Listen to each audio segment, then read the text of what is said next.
Selamat pagi, hari ini kita akan sambung bab 9 kita. Okey, laju dan pecutan. Subtajuknya yang kedua, 92 pecutan. Okey, masuk standard pembelajaran kita. Subtajuk 92 pecutan. Objektif pembelajaran ada 3. Okey, kita lihat yang pertama. Menerangkan maksud pecutan dan nyah pecutan sebagai suatu kadar yang melibatkan laju dan masa. 92.2 melaksanakan perkiraan yang melibatkan pecutan termasuk penukaran unit. Dan yang ketiga, menyelesaikan masalah yang melibatkan pecutan. Okay. Kita terus mula yang pertama, pecutan dan nyah pecutan. Kita cerita dulu. Pelari pecut akan bermula dari garis permulaan dan berlepas dari blok permulaan sebaik sahaja bunyi tembakan pistol kedengaran. Laju larian semakin bertambah apabila mereka mula memecut ketika menuju ke garisan penamat. Peningkatan laju terhadap masa dinamakan pecutan. Di sini ada maksud pecutan. Jadi peningkatan laju terhadap masa dinamakan pecutan. Selepas menepasi garisan penamat, kelajuan berkurang kerana pelari memperlahankan larian. Pengurangan laju terhadap masa dinamakan nyah pecutan. Jadi di sini kita faham pengurangan laju terhadap masa dinamakan nyah pecutan. Perubahan laju dikenal pasti dengan menghitung perbezaan di antara laju akhir dan laju awal. Okay, maksudnya kalau kita nak cari perubahan laju, kita kena guna laju akhir tolak laju awal. Okay. Sesuatu objek yang bergerak dalam gerakan linear mengikut arah tertentu. Daripada aktiviti di sebelah, peningkatan kelajuan terhadap masa ialah pecutan dan pengurangan kelajuan terhadap masa ialah nyah pecutan. Okay. Maka pecutan dan nyah pecutan ialah kadar yang melibatkan laju dan masa. Kita masuk contoh pertama. Okay. Sebuah kereta lumba memecut daripada keadaan pegun dan mencapai kelajuan 120 km per jam dalam masa 6 saat. Hitungkan pecutannya. Okay. Kalau dia tanya hitungkan pecutan, jadi kita akan kira perubahan laju dulu. Okey, ingat ada laju awal dan laju akhir. Okey, ini adalah laju akhir. Okey, bukan laju awal, laju akhir. Jadi laju akhir tolak laju awal. Kita mulakan. Jadi 120 tolak kosong. Jadi 120 km per jam. Okey, ini adalah kiraan jarak bahagi masa. Okey, untuk mencari laju. Diberi 120 km bersamaan 1 jam per 1 jam. Sama dengan 120 km 60 darat 60 saat. Sebab kita kena tukar jam kepada saat. Okay, nampak sini? Jadi, jawapan kita akan menjadi 0.033 km per saat. Jadi, pecutan kita adalah masa bahagi, laju bahagi masa. Jadi, 0.033 bahagi dengan 6 saat tadi, jadi jawapan dia 0.0056 km per saat ataupun km per saat kuasa 2. Okey, dalam pecutan ini kita mesti menggunakan saat kuasa 2. Okey? Jadi perhatian, keadaan pegun ialah keadaan objek yang tidak bergerak. Okey, maksudnya seragam. Oleh itu, kelajuan objek ialah sifar. Tulisnya contoh 2. Di sini ada motosikal. Dia nak balik ke kawasan perumahan. Sebuah motosikal bergerak daripada keadaan pegun dan memecut secara seragam sehingga mencapai kelajuan 20 meter per saat dalam masa 5 saat. Berapakah pecutan motosikal itu? Jadi penyelesaiannya cari pecutan dulu. 20 tolak sifar per 5 saat. Jadi 20 meter per saat bagi 5 saat. Dapat jawapan 4 meter per saat kuasa 2. Pecutan sudah, jadi kita perlu cari pecutan dia. Okey. Selepas brek ditekan, kelajuan motosikal itu semakin perlahan dengan kadar seragam sehingga berhenti dalam masa 4 saat. Berapakah pecutan motosikal itu? Okey, kira balik pecutan tadi, 0 tolak 20. Kenapa 0 tolak 20? Sebab dia berhenti. Jadi kalau berhenti, dia kira dari 0 tolak 20 tadi per 4 saat. Jadi dapat negatif. Negatif 20 per 4 saat. Jadi dapat jawapan negatif 5. Jadi bila dapat negatif ni, ini dipanggil nyah pecutan. Jadi maka nyah pecutan motosikal itu ialah 5 meter per saat kuasa 2. Ingat nyah pecutan adalah tanda negatif. Okay. Sini kamu boleh tengok. Pecutan atau nyah pecutan. Okay. Pecutan dia negatif 5, tapi bila dah ada negatif bertukar menjadi nyah pecutan. Okay. Nyah pecutan ditulis tanpa tanda negatif. Ingat, kalau kamu tulis jawapan akhir ini negatif, maka salah. Dia mesti kena tulis penyelesaian dia mesti positif. Okay, sekarang kita masuk penukaran unit. Okay, yang poin 2, penukaran unit. Okay, di sini kita lihat unit dulu. Unit ukuran pecutan yang biasa digunakan. Okay, yang inilah kilometer per jam. Okay, masa dia jam dan unit pecutan dia adalah kilometer jam kuasa 2 atau kilometer per jam. Okay, 2 kali. Atau kilometer jam per jam. Nampak sini kita sebut tadi.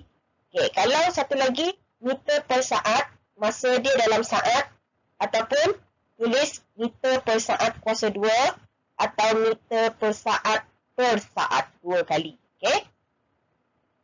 Kita masuk contoh. Okay, contoh seterusnya. Tukarkan 420 meter per minit kepada unit kilometer per minit. Okay, jadi 420 meter per minit bagi minit. Jadi 420 meter bagi minit bahagi lagi dengan minit. Jadi 420 meter darab 1 minit bagi minit dan bahagi lagi dengan minit. Jadi kamu tulis macam ni. Okay. Sebab minit ini perlu tukar dalam kilometer. Jadi kena bahagi 1000. Jadi 420 darab 1 per 1000 kilometer. Bahagi minit. Lepas tu bagi lagi dengan minit. 2 kali Jadi lepas tu dapat jawapan 420 bagi 1000 per minit bahagi minit. Dan kita terbalikkan minit ini kepada bahagi ini kepada darab. Jadi 0.42 bahagi minit darab 1 per minit. Jadi 0.42 km per minit kuasa 2. Okey. Ini kena faham bahagian penukaran pecutan. Okey. Okay. Contoh seterusnya, Rani berbasikal selama 3/4 jam dari rumahnya ke festival kebudayaan yang diadakan di bandar dengan perubahan laju 18 km per jam. Perjalanan ke festival kebudayaan mengambil masa kurang 40% berbanding dengan masa balik dengan perubahan laju yang sama. Hitungkan beza pecutan antara pergi dengan balik. Okay, penyelesaiannya, pecutan semasa pergi 18 km per jam bahagi 3/4 jam. Jangan risau, kamu just guna saja kalkulator. Dapat jawapan 24 km per jam kuasa 2. Okay, masa berkurang berapa? 40%. Jadi 40 bagi 100 darab 3/4 jam. Okay, guna jam tadi. Jadi 0.3 jam. Okay, masa diambil semasa pulang. Okay, masa diambil ketika pulang. Jadi kita dapat yang ini. Okey, asalnya 0.75 itu adalah 3/4 jam tadi. Okay, tolak dengan masa berkurang. Jadi 0.75 tolak 0.3. Dapatlah 0.45 jam. Itu masa diambil semasa pulang. Sekarang kita kira pecutan dia. Jadi 18 km per jam asal tadi bahagi dengan masa yang diambil 0.45 jam. Dapat 40 km per jam kuasa 2. Jadi apakah beza dia? Jadi 40 km tolak 24 km per jam kuasa 2 menghasilkan 16 km per jam kuasa 2. Okey, contoh seterusnya, contoh kelima. Semi memandu dengan kelajuan 70 km per jam. Ia menambah kelajuan keretanya kepada 100 km per jam dalam masa 30 minit. Hitung pecutan dalam kilometer per jam dan B kilometer per jam per saat. Nilainya tadi per jam, ini per jam per saat. Kita lihat. Perubahan laju 100 tolak 70 dapat 30. Okay. Percutan mestilah 30 bagi dengan 30 minit. Asal dia. Lepas tu, kamu kena tukar minit kepada jam. Jam adalah setengah jam. Jadi 30 bahagi 1/2 minit dapat 60 km jam per jam. Macam tu. Okay, kalau ini pula, masa 30 minit. Okay. Tukar kepada saat kena darab 60. Jadi 180 saat. Jadi kira percutan 30 bahagi dengan 1800 saat dapat 0.0167 km per jam per saat. Okay. Sekarang kita masuk yang ketiga, iaitu penyelesaian masalah. Okay, seterusnya kita masuk contoh untuk penyelesaian masalah. Lisnah memecut keretanya 4 km per jam per saat semasa memotong sebuah kereta. Jika dia mula memandu dengan kelajuan 100 km per jam, hitung kelajuannya selepas 5 saat. Jadi kita kena fahamkan sesuatu. Kemarin masalah dia, percutan dia 4 km per jam per saat. Mula memandu pada 100 km per jam. Masa adalah 5 saat. Hitung kelajuannya selepas 5 saat. Jadi, percutan ialah peningkatan kelajuan terhadap masa. Jadi, melaksanakannya mesti kita cari percutan dulu 4 km per jam bahagi dengan saat. Okey, sama dengan laju selepas 5 saat tolak 100 km per saat. Per jam bagi 5 saat. Jadi, 4 km per jam pergi saat darab 5 saat. Okay, yang ini maksudnya darab silang ya. Jadi bila darab silang sama dengan laju selepas 5 saat tolak 100 km per jam. Jadi yang sini dikira dapat 20 km per jam sama dengan laju selepas 5 saat tolak 100. Okay. Lepas tu laju selepas 5 saat sama dengan 20 km tambah dengan 100 km per jam. Jadi dapat 120 km per jam. Okay. Jadi membuat kesimpulan laju selepas 5 saat ialah 120 km per jam. Okay. Boleh ada cara lain, boleh refer mana-mana buku okay, ataupun nota yang ringkas lah. Tapi kalau kita ikut dia punya formula dia lagi senang. Okay.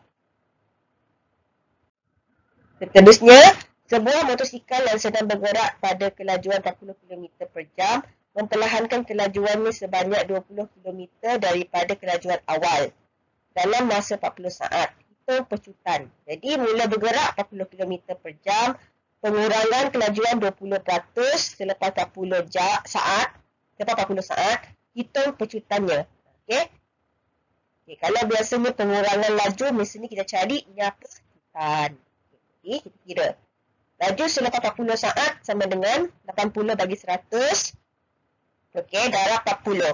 Okey, 80 per 100 ni datangnya daripada pengurangan tadi. Bila pengurangan, kita kena cari yang penuh 100% tolak yang kurang. Jadi dapat 80%. Baru dapat 32 km per jam. Okey. Percutannya adalah, dia lihat sini bergerak kan. Jadi ini adalah awal. Jadi 32 tolak 40. Laju akhir tolak laju awal. Okey.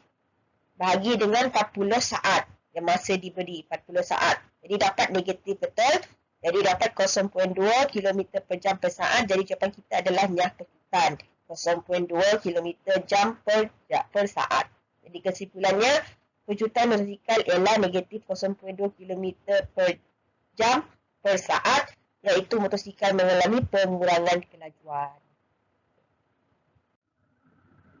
Okay, dan seterusnya, ini dalam ada bentuk gambar rajah. Okay, kamu tulis tengok sini. V adalah laju masa saat sebanyak 27. Kita baca dia punya tu. Gambar rajah di sebelah menunjukkan graf laju masa bagi pergerakan sebuah lori mainan dalam tempoh 27 saat.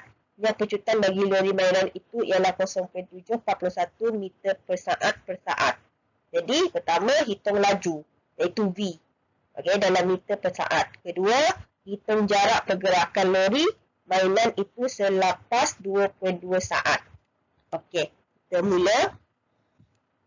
Okey, masalah dia, percutan negatif 0.741. Okey, kenapa? Sebab nyah percutan. Tempoh 27 saat. Hitung laju, hitung jarak selepas 22 saat. Okey, kalau cari jarak, mesti laju darab masa. Jadi perubahan laju adalah pecutan darab masa. Jadi melaksanakannya, negatif 0.741 sama dengan sifar tolak V. Sebab kita tak tahu berapa laju awalnya. Okey. Jadi bagi dengan 27. 27 datang dari graf ni. Okey, asal dia. Jadi negatif sifar peluhan 741 darab 27 saat sama dengan sifar tolak V. Ataupun diperbalikkan akan dapat V sama dengan 20 meter per saat. Okey. Cari jarak, laju darab masa. Jadi 20 meter per saat darab yang terkini tadi iaitu 22 saat. Jadi dapat 44 meter. Okey. Jadi kesimpulannya laju pergerakan lori mainan ialah 20 meter per saat. Manakala jarak pergerakan lori mainan ialah 44 meter. Harap kamu boleh faham perlahan-lahan ya. Okey, terima kasih untuk hari ini. Selamat belajar. Jangan lupa subscribe cikgu punya channel. Thank you.